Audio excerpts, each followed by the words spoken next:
काले कौए की कहानी। बहुत समय पहले की बात है। एक घना जंगल था जहां कई तरह के जानवर और पक्षी रहते थे। उसी जंगल में एक काला कौवा भी रहता था। वह तेज, चालाक और थोड़ा घमंडी भी था। वह हमेशा अपने काले रंग को लेकर दुखी रहता था। उसे लगता था कि बाकी पक्षी जैसे मोर, तोता या मैना उससे ज्यादा सुंदर है। एक दिन उसने एक मोर को नाचते देखा जिसके पंख रंग बिरंगे थे। कौवा बहुत उदास हो गया। उसने सोचा, काश मैं भी मोर जैसा सुंदर होता, सब मुझे पसंद करते। वह कुछ रंग बिरंगे पंख जंगल में से इकट्ठा करके लाया और उन्हें अपने शरीर पर चिपका लिया। अब वह खुद को नकली मोर समझने लगा और असली कौवों से दूरी बनाने लगा।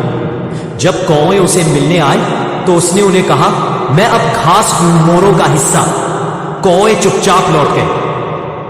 अब कौवा मोरों के बीच गया, लेकिन मोरों ने तुरंत पहचान लिया कि वह असली मोर नहीं है।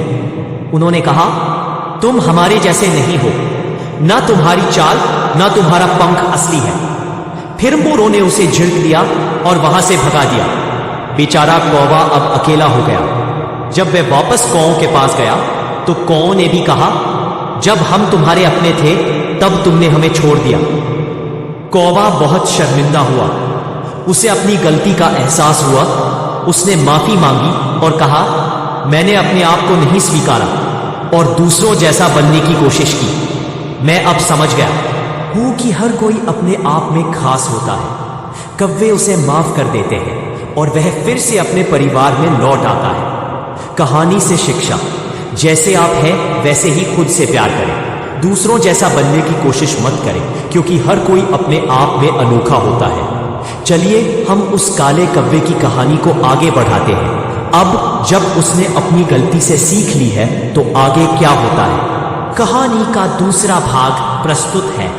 पर काले कौवे की कहानी भाग 2, बदलाव की उड़ान। कौवा अब पहले जैसा नहीं रहा। उसने अपने अनुभव से बहुत कुछ सीखा था। अब औरों को भी सिखाना चाहता था कि खुद से प्यार करना कितना जरूरी है। कुछ समय बाद जंगल में एक नया पक्षी आया, एक छोटी सी चिड़िया जिसका रंग थोड़ा अजीब था। बाकी पक्षी उसका मजाक उड़ाने लगे। कोई कहता, देखो कैसी अजीब लगती है, तो कोई कहता, इसका रंग कितना फीका है। वह चिड़िया उदास होकर एक कोने में बैठ गई। कौवे ने यह देखा तो उसका दिल भर आया। वह उसके पास गया और बोला, मैं समझ सकता हूं तुम कैसा महसूस कर रही हो। कभी मैं भी अपनी शक्ल और रंग से दुखी था, लेकिन मैंने सीखा है असली सुंदरता बाहर की नहीं, अंदर की होती है।